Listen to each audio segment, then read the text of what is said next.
Who's the biggest idiot you ever met in person, and why? Dude was on parole, couldn't keep up with his court fees, robbed a bank with a note, written on the back of his court papers with his name and address on it. My coworker, he said a ton of dumb shit, but my favorite is he told me that air conditioning cannot cool further than the ambient outside temperature. So the reason our warehouse was 87 Fahrenheit was because it was 87 outside, not because the dang thing wasn't running. I also asked him how he thought refrigerators or freezers worked then, and he told me to stop asking him dumb shit. I worked a factory job for a couple of summers when I was in school. It was easy enough work that I trained a guy like a week into doing it, and nobody batted an eye. This guy Kevin comes along for his first day, and he couldn't do anything right without me standing there reminding him of what to do. If the bottles fell on the floor, we always threw them in the recycling. The floor was immaculately clean, but that's the rule when you're working with food. He'd pick them up and throw them in the hopper. If the labeling machine started doubling up, it was really obvious with the extra caked-on glue, but Kevin would just stand there watching it. He was like a real Patrick Star, staring at a line of bottles, not seeing the obvious issue. So supervisor couldn't wait to get rid of him. I have no idea what kind of work he was actually fit for. My roommate fills her tires to the max PSI listed on the side of the tire. This came about because she was complaining that her car shook when she got to 100 kilometers. I suggested checking the tire pressure before taking it to the mechanic, just in case it was something simple. She said I didn't know what I was talking about, and she'll trust a mechanic over me. Okay, fair enough. I'm not a mechanic. Turns out, though, her tire PSI was 50 PSI on 3 tires and 30 PSI on the 4th.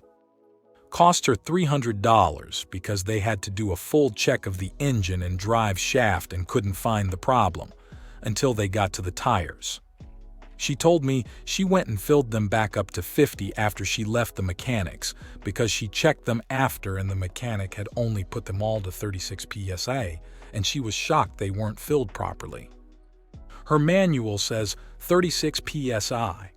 She still talks about this and tells people not to use that mechanic because they endangered her life by not filling them properly. She leaves out details of how full she makes them.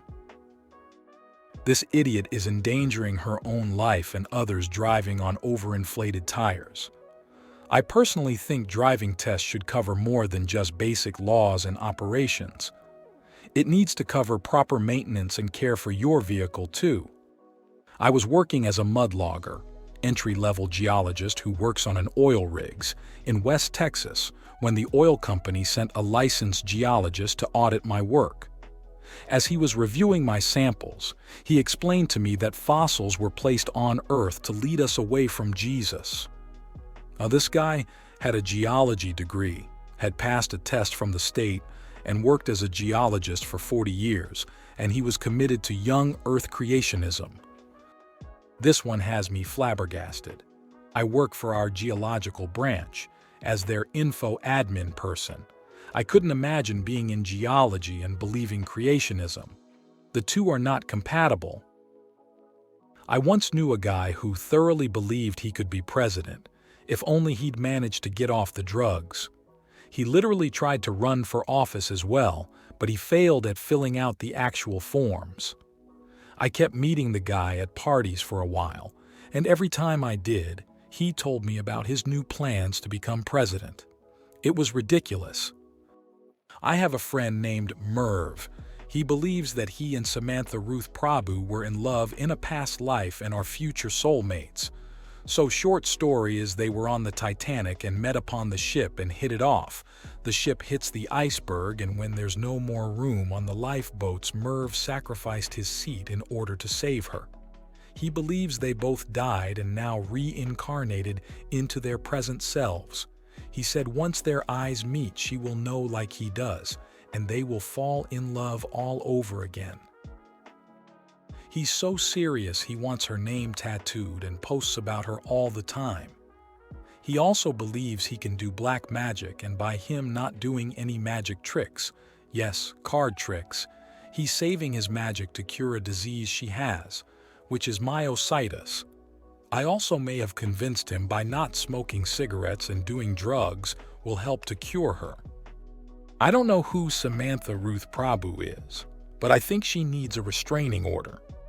Lady wanted to return a dried-out dying plant because nobody told her she had to water it. The receipt very clearly says no returns on live goods, to which she states that it doesn't apply to her because the plant isn't alive anymore, so she can return it. I mean, touche, I guess. But we still didn't take it back. Chris. He used his lighter to see how much fuel was inside a jerry can. I love questions like this because I get to talk about my supervisor. My supervisor had it all, right? Beautiful family, upper middle class life, etc. But he wasn't getting sex as much as he liked. I get it, it sucks. That's why we have right hands, or left, pick your preference. We also have a younger co-worker, at least 10 years younger than me, who somehow has women throwing themselves at him, and he unashamedly cheats on his girl. Hell, he brags about it. Young stud gets up close to the supervisor, gets in his ear, and before too long another co-worker, a young woman from another department, is joining the trio. Before too long, she's in my supervisor's truck with him in the parking lot. They're going to the store together during lunch, leaning on each other in the company break room.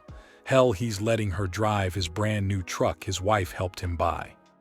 It's obvious he's screwing her, literally sneaking off during the shift to do shit with her.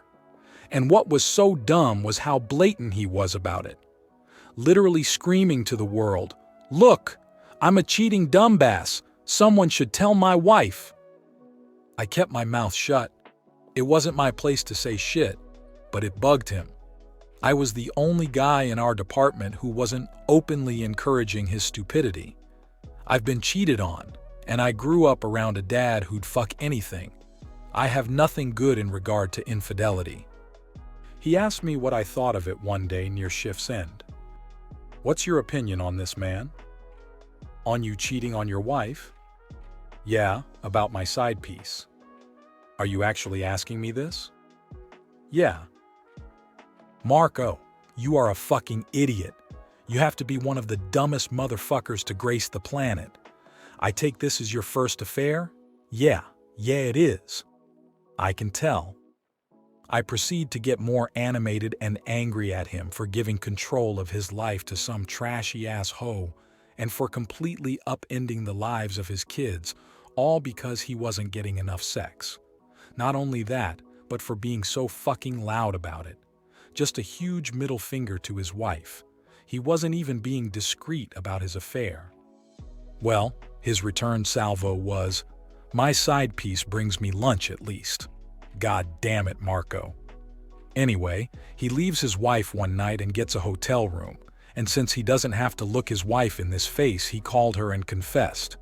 She proceeds to destroy $18,000 of his shit. Meanwhile, a week later, his side piece kicks him out from her place for another dude.